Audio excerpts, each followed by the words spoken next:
இந்திய பாதுகாப்புத் துறையின் நாடாளுமன்ற நிலைக்குழு உறுப்பினர் என்கிற முறையில் பெங்களூரில்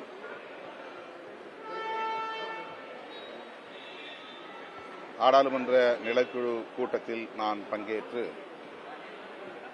இன்றைக்கு கோவையில் நடைபெறவுள்ள கலந்துரையாடலிலும் பங்கேற்க உள்ளேன். நாளை உதகமண்டலத்தில், அதன் பின்னர் சென்னையில் என இந்த நிலைக்குழுவின் பயணம் உள்ளது. 20க்கும் மேற்பட்ட நாடாளுமன்ற உறுப்பினர்கள் இந்த நிலைக்குழுவில் உள்ளனர்.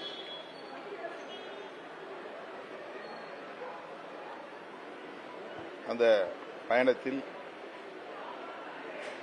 பாதுகாப்புத்துறை எவ்வாறு செயல்பட்டுக் கொண்டிருக்கிறது, இந்த நாட்டின் பாதுகாப்புக்காகவும் மேம்பாட்டுக்காகவும் என்பது குறித்து அதிகாரிகளோடு கலந்துரையாடலில் பங்கேற்கிற அனுபவம் கிடைத்துள்ளது. இன்றைக்கு கோவைக்கு வந்திருக்கிறேன்.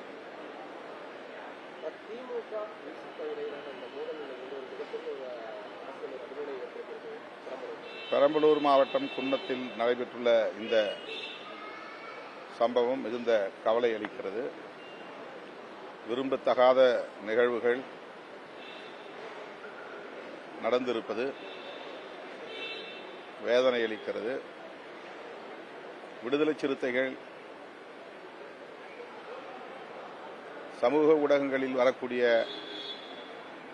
அவதூறுகளுக்கு எதிர்வினை ஆற்ற வேண்டாம் என்று கேட்டுக்கொள்கிறேன். இதுபோல ஆர்ப்பாட்டம் நடைபெறவுள்ளது என்பதை கேள்விப்பட்டு அதை தவிர்க்க வேண்டும் என்று நான் கூறியிருந்தேன். மாவட்ட முன்னணி பொறுப்பாளர்கள் அந்த தகவலை அறிந்து,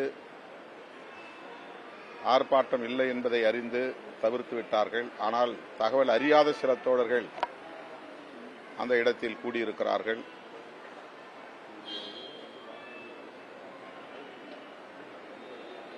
திமுகவை சார்ந்தவர்களும் அங்கே கூடியிருக்கிறார்கள். இதனால் விரும்பத்தகாத நிகழ்வுகள் நடந்துள்ளன. இனி அவ்வாறு நடப்பதற்கு இயக்கத் தோழர்கள் யாரும் இடம் கொடுத்துவிடக் கூடாது என்று வேண்டுகோள் விடுக்கிறேன்.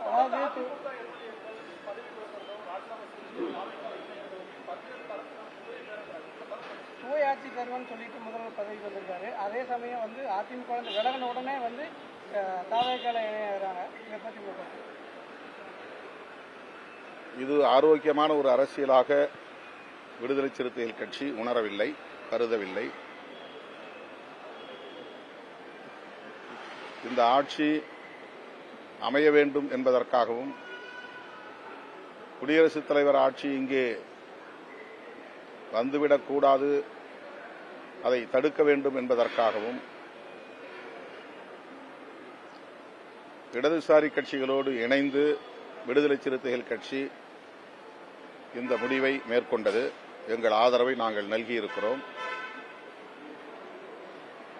வெளியிலிருந்து ஆதரவு நல்குவது என்கிற அந்த முடிவை மறுபரிசீலனை செய்ய வேண்டும், அமைச்சரவையிலும் இடம்பெற வேண்டும் என்று தவேக தரப்பில் விடுத்த அழைப்பை ஏற்று இயக்கத் தோழர்கள் மீண்டும் கலந்தாய்வு செய்து ஏற்கனவே எடுத்த முடிவை மறுபரிசீலனை செய்ய வேண்டும் என்று என்னை வலியுறுத்தினார்கள். அதன் அடிப்படையில் நாங்கள் இன்றைக்கு அமைச்சரவையிலும் இடம்பெற்றிருக்கிறோம். இந்த நிலையில் தவேக தலைவருக்கு, முன்னணி பொறுப்பாளர்களுக்கு விடுதலை சிறுத்தைகள் கட்சி விடுக்கிற வேண்டுகோள், எந்த சூழலிலும் உங்கள் ஆட்சி கவிழ்வதற்கு நாங்கள் இடம் கொடுக்க மாட்டோம். அந்த நம்பிக்கையோடு நீங்கள் ஆட்சியை திறம்பட செய்ய வேண்டும். இந்த விமர்சனங்களுக்கு இடம் கொடுக்கும் வகையில் தவேக தலைமை செயல்படக்கூடாது என்பது எங்கள் விருப்பம். அதிமுக இதுபோன்ற நெருக்கடிகளை சந்திக்கும் என்று தேர்தலுக்கு முன்பே நான் சுட்டிக்காட்டியிருக்கிறேன். பாஜகவோடு கூட்டணி சேர்ந்ததன் விளைவாகத்தான் அதிமுகவின் ஆதரவை பெறுவதில் தாவேகாவுக்கு நெருடல் இருந்ததாக தாவேகா தலைவர்கள் கூறியிருக்கிறார்கள். ஒருவேளை பாஜகவோடு கூட்டணி இல்லாமல் அதிமுக தனித்து தேர்தலை சந்தித்திருந்தால் அவர்களோடு சேர்ந்து ஆட்சி அமைக்கிற முயற்சியை தாவேகா முன்னெடுத்திருக்கும். அவ்வாறு இல்லாமல் காங்கிரஸ் ஆதரவை நாடியதற்கும் இடதுசாரிகளுடைய ஆதரவை நாடியதற்கும் அதிமுக பாஜக உறவுதான் காரணம் என்பதை தாவேகா தலைவர்கள் கூறியிருக்கிறார்கள்.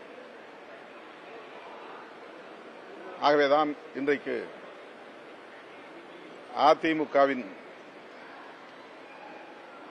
இந்த நெருக்கடி நிலை, அதிமுக இத்தகைய நெருக்கடி நிலையை சந்திக்கிற சூழல் உருவாகியிருப்பதாக நான் கருதுகிறேன்.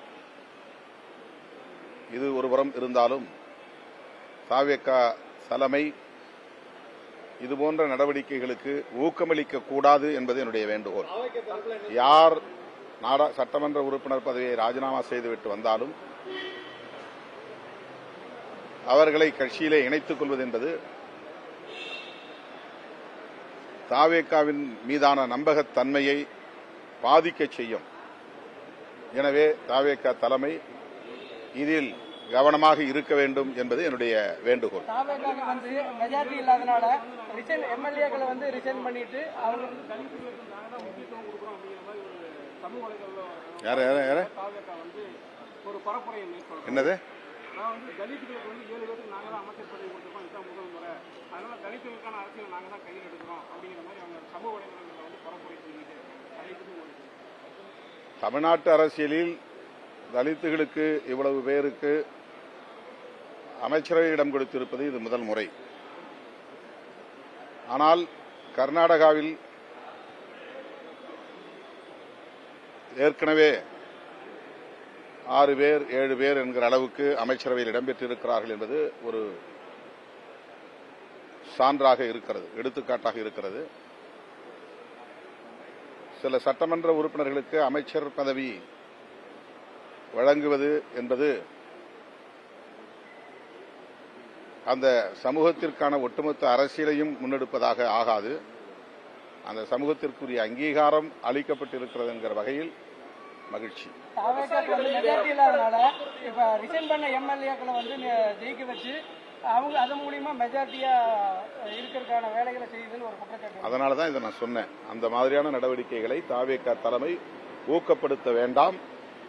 ஆதரவளிக்கக்கூடிய எங்களை போன்றவர்கள், அதாவது காங்கிரஸ் ஏற்கனவே நாங்கள் உங்களோடு நாடாளுமன்ற தேர்தல் வரையிலும் கூட்டணி வைக்கிறோம் என்ற அறிவிப்பையே வெளியிட்டு விட்டார்கள். எனவே அவர்கள் ஆதரவை திரும்பப் பெறப்போவதில்லை.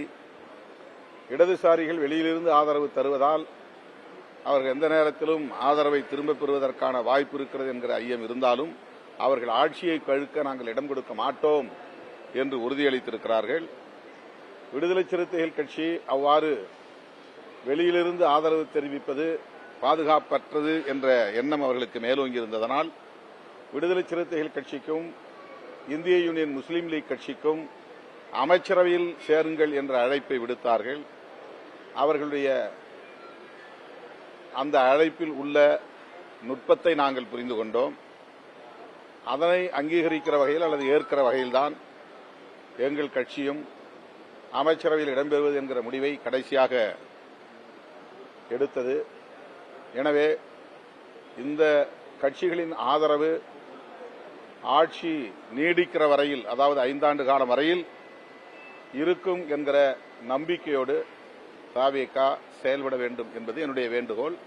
இந்த சந்தேகம் வருவதால் தான் அதிமுகவிலிருந்து பதவியை ராஜினாமா செய்துவிட்டு வரக்கூடியவர்களை இங்கே சேர்க்கும், தாவேகாவில் சேர்க்கும் முயற்சிகள் நடக்கின்றன என்கிற விமர்சனங்கள் வருகின்றன. இந்த விமர்சனங்கள் தாவேகாவின் எதிர்கால அரசியலுக்கு உகந்தது அல்ல, ஒரு நல்ல அறிகுறியும் அல்ல என்பதை தோழமையோடு சுட்டிக்காட்ட விரும்புகிறேன்.